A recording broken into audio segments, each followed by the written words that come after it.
দ্রুত পরীক্ষা নেওয়ার দাবিতে শিক্ষার্থীদের অবস্থান। রাজশাহী বিশ্ববিদ্যালয়ের VAS বিভাগে ক্লাসরুমে তালা ঝুলিয়ে বিক্ষোভ। ৩৭তম BCS পরীক্ষার সুযোগ বঞ্চিত হওয়ার শঙ্কা। নওগাঁয় ১৯০টি অবৈধ ইট ভাটায় পোড়ানো হচ্ছে কাঠ।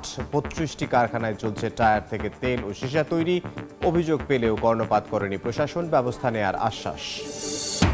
এবং নাটোরের সিংড়ায় প্রায় ২৫০০ অবৈধ নলকূপ স্থাপন। বিদ্যুৎ সংযোগে চালানো হচ্ছে পানির পাম্প, ব্যাহত সেচ কাজ। কঠোর ব্যবস্থার আশ্বাস প্রশাসনের।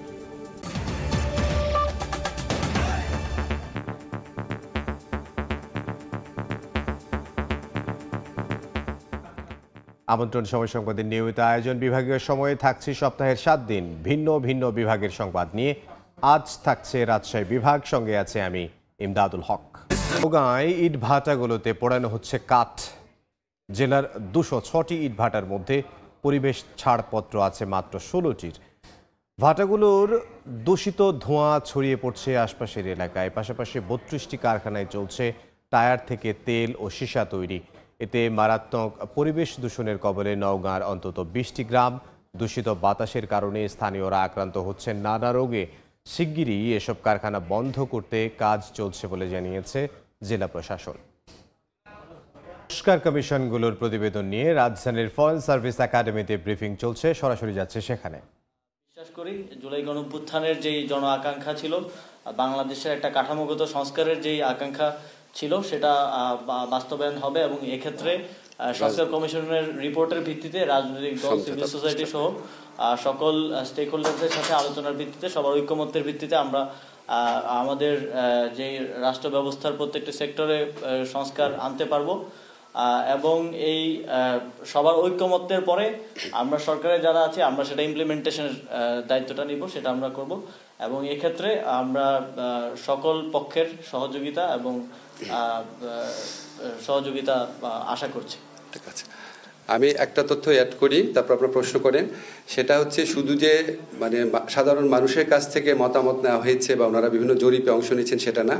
সংস্কার কমিশনগুলো বিভিন্ন রাজনৈতিক দল, পেশাজীবী সংগঠন, অ্যাক্টিভিস্ট সংগঠন সবার সাথে একদম উন্মুক্ত ছিল। অনেকেই গিয়ে প্রস্তাব দিয়েছেন, অনেকের সাথে ওনারা বৈঠক করেছেন, কনসার্ন যারা এক্সপার্ট আছে তাদের সাথেও কথা বলেছেন।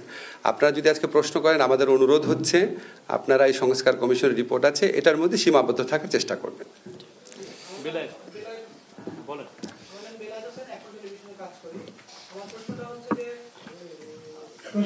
প্রশ্নটা হচ্ছে যে বিএনপি জুন জুলাইয়ের মধ্যে নির্বাচন চেয়েছে, আপনারা যদি ন্যূনতম সংস্কারও করে সেটা এই সময়ের মধ্যে সম্ভব কিনা। আরেকটা বিষয় হচ্ছে যে নির্বাচনের আগে কি শুধু সংস্কার কার্যক্রমটাই প্রাধান্য পাবে, জুলাই গণহত্যার বিচারের যে দাবি ছিল সেটা কতটুকু? আচ্ছা, বিএনপির রাজনৈতিক দাবি নিয়ে আমি এখানে কথা বলতে চাই না, এগুলো তো আমাদের সংস্কার কমিশন যখন আলাপ করবে সেটা ঠিক হবে। আপনি যেটা বিচারের কথা বলেছেন, আমি জানি এটা নিয়ে সমাজে অনেক প্রশ্ন আছে যে আমাদের বিচার কি হচ্ছে নাকি। আপনাদের নিশ্চিতভাবে বলতে চাই, বিচারের কার্যক্রম অত্যন্ত সাবলীলভাবে চলছে। আমরা বিচারের ক্ষেত্রে মূলত গুরুত্ব দিচ্ছি ইন্টারন্যাশনাল ক্রাইম ট্রাইব্যুনালের উপর, বিকজ এই ক্রাইম ট্রাইব্যুনালের যে বিচারটা আছে এখানে রাষ্ট্রপক্ষের ইনভলভমেন্টটা বেশি, ফলে আমরা এটাকে খুব বেশি গুরুত্ব দিয়ে দেখছি। এবং আমাদের যেই গতিতে এই মামলার তদন্ত কাজ এগোচ্ছে, সম্ভবত আপনারা আশা করছি মার্চ থেকে শুনানি শুরু হয়েছে এটা দেখতে পারবেন। এবং আমাদের আশা আছে, এগেইন এটা বিচারালয়ের বিষয়, আমাদের আশা আছে, আমাদের বিশ্বাস আছে, আমরা যে গতিতে এগোচ্ছি ইনশাআল্লাহ সামনে নির্বাচনের আগে আমরা অন্তত ট্রায়াল কোর্টে বিচার কাজ সম্পন্ন করতে পারবো। এখানে কারো কোনো রকম গাফলতি নাই, এটা সুযোগ নাই। আপনাদের কাছে আমাদের প্রতিজ্ঞা, কমিটমেন্ট, অবশ্যই বাংলাদেশে যে নির্মম যে আপনার অমানবিক গণহত্যা সংগঠিত হয়েছে, অবশ্যই আমাদের সরকার এটার বিচার করবে। কামরান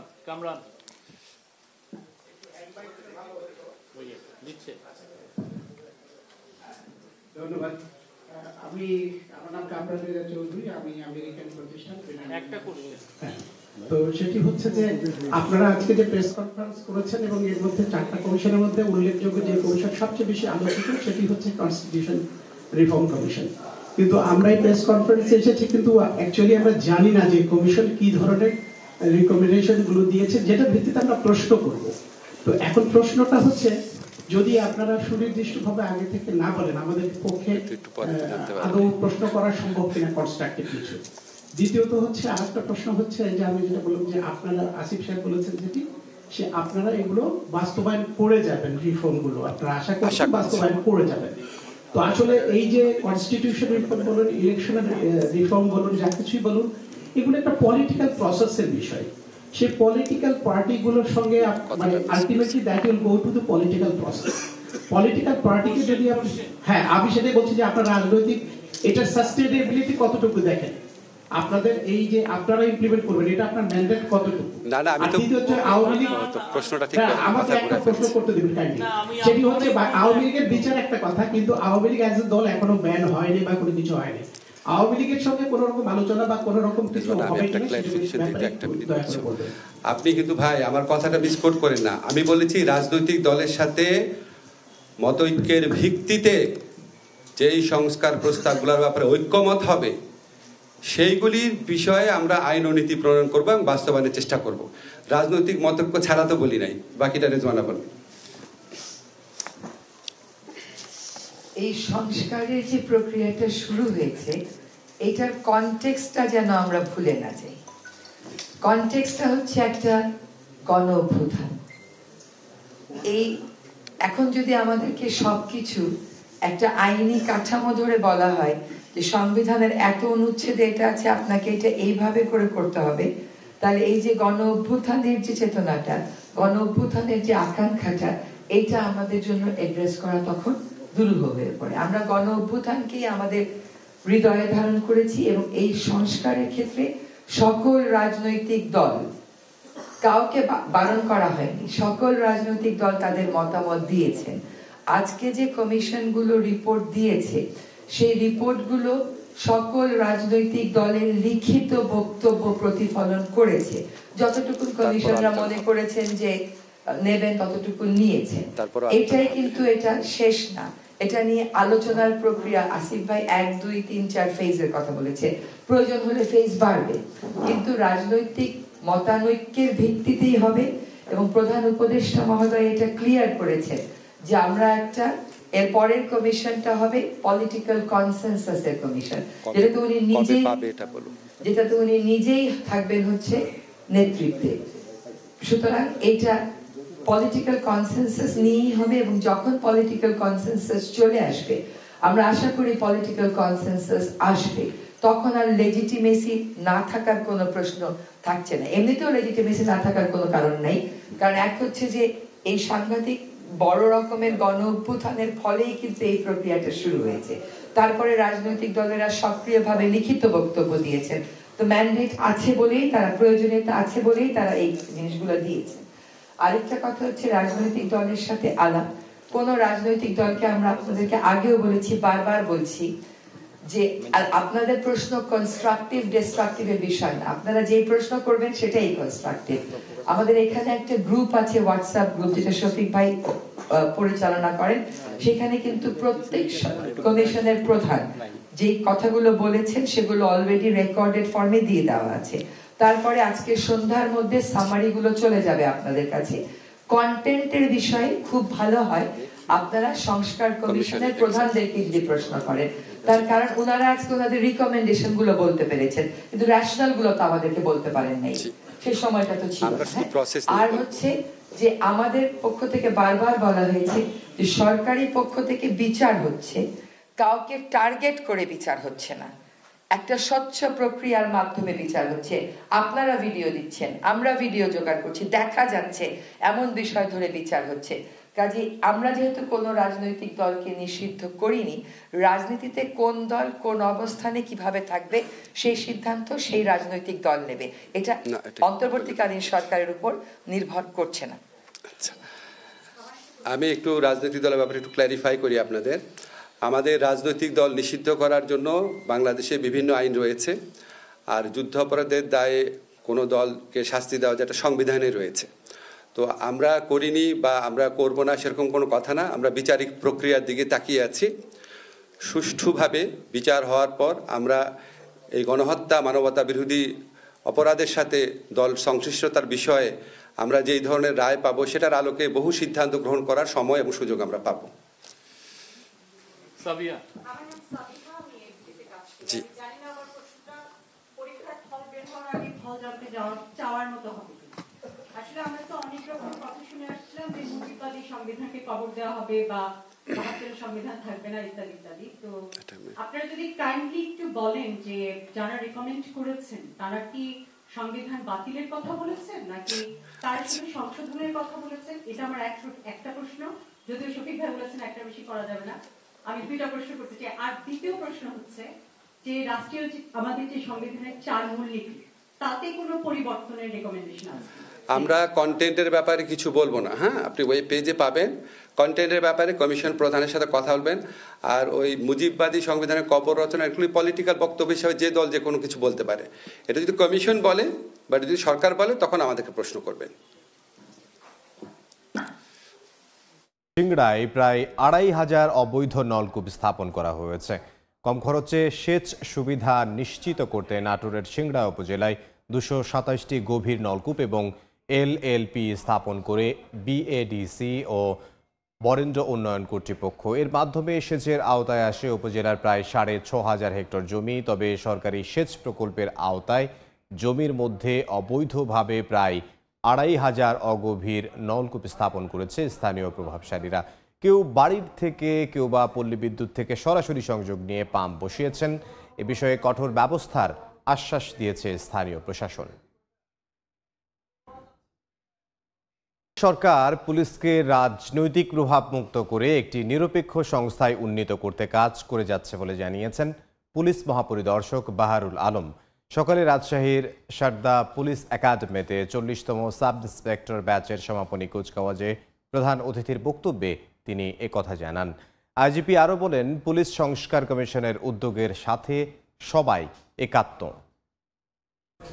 পুলিশকে রাজনৈতিক প্রভাব মুক্ত করে একটি দল নিরপেক্ষ সংস্থায় রূপান্তরে সরকারের এই মহতী উদ্যোগের সাথে আমরা সবাই একাত্ম। পুলিশের মনোবল পুনরুদ্ধার করে অপরাধ ও আইন শৃঙ্খলা পরিস্থিতির উন্নয়নেও আমরা কাজ করে যাচ্ছি। ভেঙে পড়া রাষ্ট্র কাঠামোকে পুনর্নির্মাণ করে একটি বৈষম্যহীন ও গণতান্ত্রিক রাষ্ট্র প্রতিষ্ঠিত হবে, এই প্রত্যাশা সমগ্র জাতির। নির্মাণের ৫ বছর পরও চালু হয়নি বগুড়ার সরকারি আজিজুল হক কলেজের নতুন ছাত্রী হল। দীর্ঘদিন অব্যবহৃত থাকায় হলটির অবকাঠামো ও বিভিন্ন সরঞ্জাম নষ্ট হচ্ছে। এ কারণে কলেজের আশপাশে মেসে থাকতে হচ্ছে শিক্ষার্থীদের। এজন্য কলেজ প্রশাসনের সিদ্ধান্তকে দুষছে শিক্ষা প্রকৌশল বিভাগ। তবে শিগগিরই হলটি চালুর আশ্বাস কর্তৃপক্ষের। শাহাদুল ইসলামের ছবিতে আব্দুল আওয়ালের রিপোর্ট। হল চালুর আগে খসে পড়ছে দেওয়ালের পলেস্তরা, মরিচা ধরেছে মূল ফটকে, শয্যাসহ অন্যান্য সরঞ্জামাদিরও বেহাল দশা। বগুড়া সরকারি আজিজুল হক কলেজের ছাত্রীদের জন্য রয়েছে মাত্র একটি হল। বেগম রোকেয়া হলের ২৫০ শয্যার বিপরীতে গাদাগাদি করে থাকেন প্রায় ৪০০ জন। ছাত্রীদের আবাসন সংকট কাটাতে ২০১৮ ও ২০১৯ সালে ২ ধাপে নির্মাণ করা হয় ১৩২ আসনের নতুন আরেকটি হল। তবে এখনো হলটি চালু না করায় কেউ বরাদ্দ পায়নি। এ কারণে কলেজের আশপাশে মেসে থাকতে হচ্ছে শিক্ষার্থীদের। আমাদের এই হলটার নির্মাণ কাজ শেষ হয়ে গেছে, কিন্তু এটা চালু করার কোনো পদক্ষেপ আমাদের প্রশাসন সেইভাবে নিচ্ছে না। আমাদের বাধ্য হয়ে মেসে থাকতে হচ্ছে এবং মেসের পরিবেশ অতটা নিরাপদ নয় আমাদের জন্য। এক্সট্রা খরচ করে মেসে থাকতে হচ্ছে, এই টাকাটা আমাদের সাশ্রয় হতো। ৫ বছর আগে কাজটা শেষ হয়েছে, সেই হলটাতে যেন শিক্ষার্থীরা থাকতে পারে। হলটি চালু না করার জন্য কলেজ প্রশাসনকে দায়ী করছে শিক্ষা প্রকৌশল অধিদপ্তর।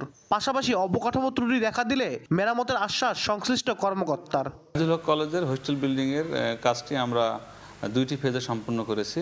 সেখানে ছাত্রী ওঠাতে কোনো প্রতিবন্ধকতা নাই। যদি কোনো সমস্যা থাকে সেখানে, তাহলে আমরা প্রতি বছর যে বরাদ্দ পাই সেখান থেকে আমরা সেটা মেরামত করে দিতে পারবো। কলেজ কর্তৃপক্ষ জানায়, বিদ্যুতের একটি সাব স্টেশন নির্মাণ করা হলেই চালুর উপযোগী করা যাবে হলটি। ছাত্রী উত্তোলন করতে পারছি না, ওখানে কয়েকটি সমস্যা আছে। একটি হলো বিদ্যুৎ সংযোগ, আরেকটি হলো গ্যাস সংযোগ। এখানে একটি পাওয়ার স্টেশন বসছে 280 মেগাওয়াটের সম্ভবত। এইটি নির্মাণ কাজ প্রায় শেষের দিকে আসছে। সামনে স্বাধীনতা দিবস উপলক্ষে হয়তোবা এই হোস্টেলটা মেয়েদের জন্য উন্মুক্ত করতে পারবো বলে আশা রাখছি। বগুড়া সরকারি আজিজুল হক কলেজের শিক্ষার্থীর সংখ্যা ৩০,০০০-এর বেশি, আর নতুন ছাত্রী হল নির্মাণে ব্যয় হয় ৫ কোটি টাকা। আব্দুল আউয়াল, সময় সংবাদ, বগুড়া। বিভাগীয় সময়ে আরও একবার মাঘের শীতে জবুথবু উত্তরাঞ্চল, কুয়াশা আর হিমেল বাতাসে বিপাকে সাধারণ মানুষ। রাজশাহীতে মধ্যরাত থেকে বাড়তে থাকে শীত, তবে বেলা বাড়ার সঙ্গে সঙ্গে বাড়তে থাকে তাপমাত্রাও। ঠান্ডা বিপাকে পড়তে হয় শ্রমজীবী মানুষকে। সবচেয়ে বেশি বিপর্যস্ত ছিন্নমূল জনগোষ্ঠী। এদিকে শীতের দাপটে হিমশিম অবস্থা হাসপাতালগুলোতে।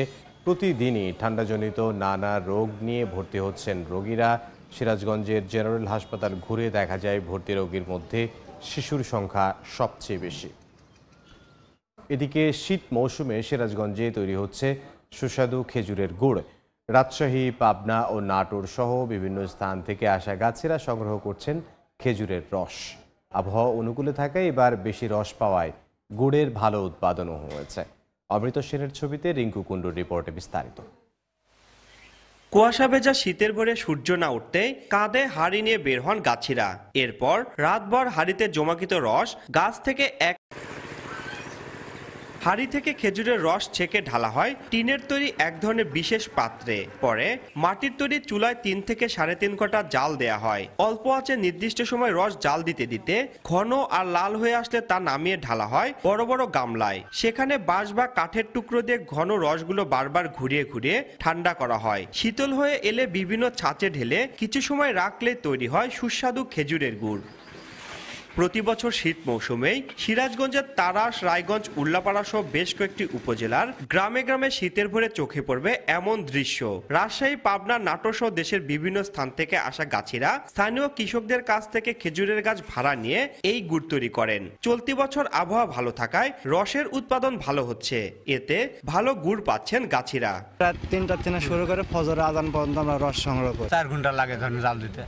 জাল ডাল দিয়ে সাইরে গুড়টা নামাই, নামা এ ধরেন ঢালার পরে বিভিন্ন জায়গার ধরেন সেল হয়। বিভিন্ন জায়গা থেকে ক্রেতারা এসে কিনে নিয়ে যায়, ক্রয় করে নিয়ে যায় এবং দামও মোটামুটি ভালো। এটা খুব ভালো, মানে খুব সুস্বাদু, কোনো ভেজাল নাই। আমাদের গুড়কে যদি সরকারিভাবে বেচার জন্য যদি আমাদের একটু পরিবেশ করে দিত, হয়তো আমাদের একটু ভালো হতো। সঠিক পদ্ধতিতে রস সংগ্রহের মাধ্যমে উৎকৃষ্ট মানের গুড় তৈরির জন্য গাছিদের বিভিন্ন পরামর্শ দেওয়া হচ্ছে বলে জানায় স্থানীয় কৃষি বিভাগ। নভেম্বর মাস থেকে দেশের বিভিন্ন প্রান্ত থেকে গাছিরা আসে এখানে রস সংগ্রহ করে এবং এই রস থেকে তারা সুস্বাদু পাটালি গুড় এবং ঝোলা গুড় উৎপন্ন করে এবং এই গুড় তারা দেশের বিভিন্ন প্রান্তে সরবরাহ করে। গুড় ব্যবসায়ীদের তথ্য মতে জেলার বিভিন্ন উপজেলায় প্রায় 3 শতাধিক গাছে চলতি মৌসুমে প্রায় 10,000 খেজুরের গাছ থেকে প্রায় 140 মেট্রিক টন গুড় উৎপাদনের আশা করা হচ্ছে। চলতি শীত মৌসুমে আবহাওয়া ভালো থাকায় রসের উৎপাদন বেশ ভালো হচ্ছে। সংগৃহীত রস থেকে উৎকৃষ্ট মানের গুড় প্রস্তুত করছেন গাছিরা। তবে দিন দিন এই অঞ্চলে খেজুরের গাছের সংখ্যা কমে যাওয়ায় ভবিষ্যতে গুড় উৎপাদনের জন্য রসের সংকটের আশঙ্কা করছেন সংশ্লিষ্টরা। সিরাজগঞ্জের তারাস থেকে রিঙ্কু কুণ্ডু, সময় সংবাদ। এই ছিল বিভাগীয় সময়ে। আগামীকাল থাকবো খুলনা বিভাগের আয়োজন নিয়ে। সঙ্গে থাকুন সময়।